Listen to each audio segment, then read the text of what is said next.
Явился Дедушка Мороз, и такой он мне ларец волшебный преподнес.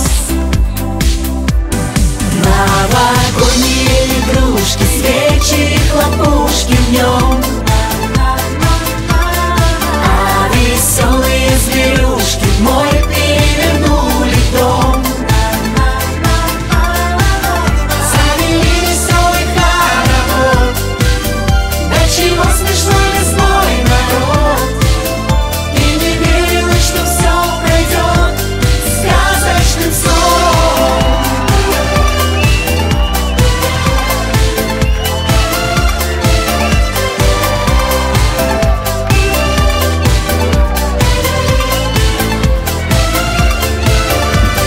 Все уносит время, исчез нежданный сон.